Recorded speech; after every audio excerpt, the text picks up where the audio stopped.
Aliko Dangote, from Kano to the world. In a world where poverty limits dreams, where millions are born with nothing but hope, one African name rose above borders, beyond expectations, to become a symbol of possibility. This is the story of Aliko Dangote, the richest black man in the world, a man who turned trade into empire and ambition into legacy. Now, let's head straight to the history. Aliko Dangote was born on the 10th of April, 1957, in Kano State, northern Nigeria, a city known for commerce, ancient trade routes, and wealthy merchant families. But Aliko was not born into poverty. He was born into influence. His grandfather, Alhaji Sanusi Dantata, was one of the richest men in West Africa at the time, a legendary trader whose name commanded respect across northern Nigeria. From childhood, Aliko was surrounded by business conversations, trade negotiations, and the movement of goods and money. But wealth did not make him lazy. It made him curious. Even as a young boy, Aliko showed signs of something different. While other children spent their pocket money freely, Aliko did the opposite. He would buy sweets in bulk, then sell them to his classmates at a profit. Not for survival, not for hunger, but for the thrill of business. At an age when most children only thought of play, Aliko was already thinking like a trader. Aliko Dangote attended Sheikh Ali Kumasi Madrasa, where he learned discipline, structure, and responsibility early in life. Later, he moved on to Capital High School in Kano, and eventually traveled abroad to continue his education. He studied business studies at Al-Azhar University in Cairo, Egypt, one of the oldest and most respected institutions in the world. Living outside Nigeria opened his eyes. He saw how global trade worked. He observed how industries were built. He learned that wealth was not just inherited, it was constructed. While many young men from wealthy families relied on family fortune, Aliko Dangote wanted something else. He wanted to build his own name. Even during school, Dangote showed unusual financial discipline. He managed money carefully. He avoided waste. He understood delayed gratification. While many young people from wealthy families relied on allowances, Dangote learned early that money must circulate to grow. This mindset, saving, reinvesting, and thinking long-term, separated him from many of his peers. Unlike many students from wealthy backgrounds abroad, Dangote avoided reckless spending. He lived modestly. He focused on education. He resisted distractions. This habit of discipline followed him into adulthood. Even as his wealth grew, Dangote remained highly structured, deeply focused, extremely cautious with spending. He believed that money is a tool, not a trophy. In 1977, at just 21 years old, Aliko Dangote returned to Nigeria with a dream but not enough capital. So he did something bold. He approached his uncle, Alhaji Sanusi Dantata, and asked for a loan. The amount?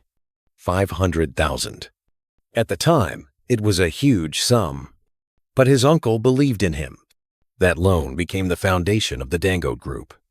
Aliko didn't rush into luxury. He didn't buy cars.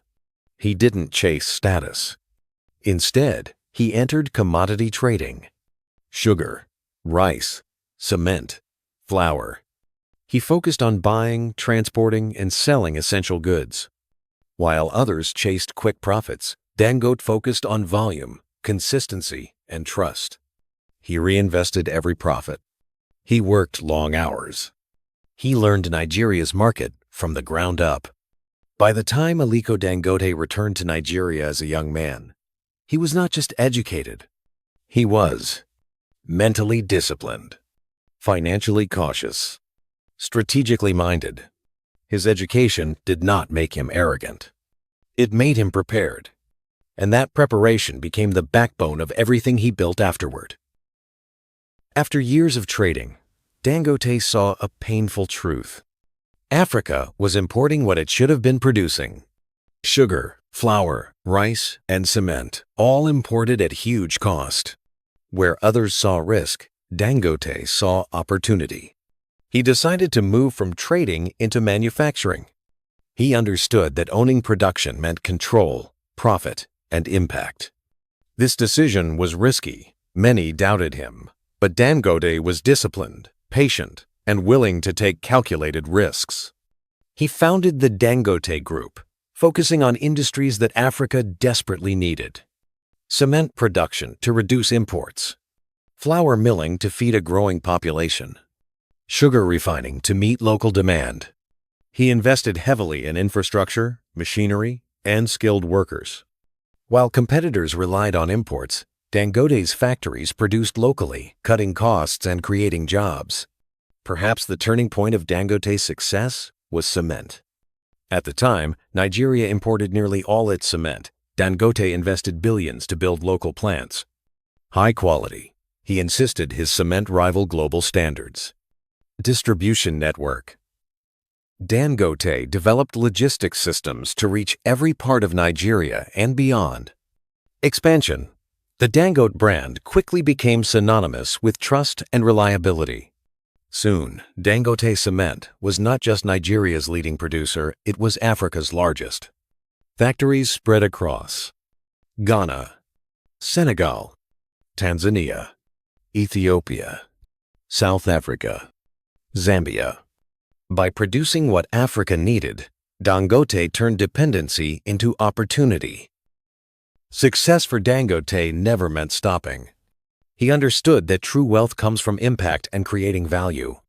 His boldest project, the Dangote Oil Refinery, the largest single-train refinery in the world, a $19 billion project, designed to end Nigeria's dependence on imported fuel, created thousands of jobs, and set the stage for Africa to produce for itself.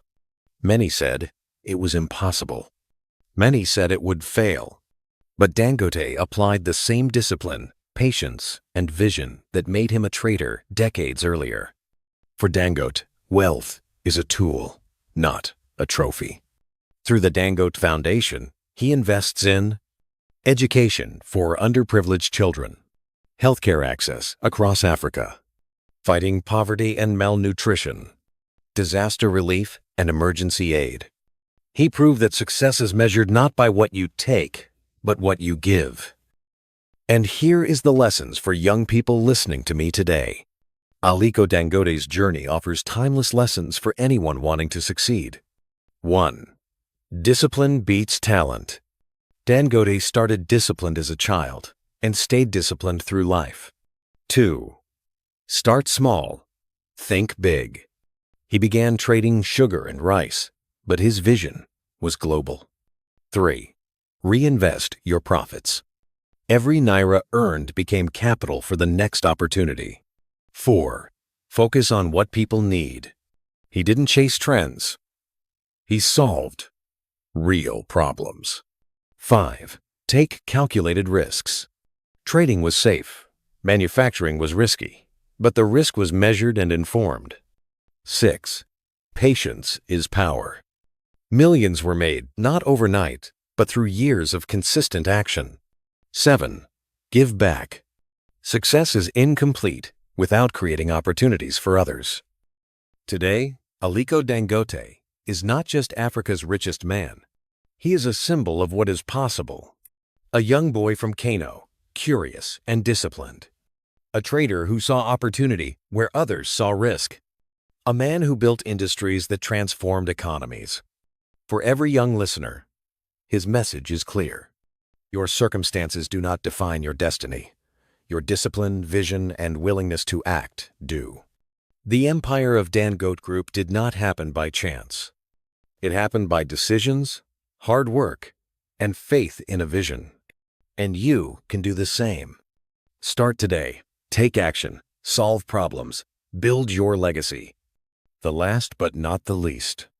If you are listening to me today, don't forget to like, share, and subscribe. Goodbye and see you in the next video.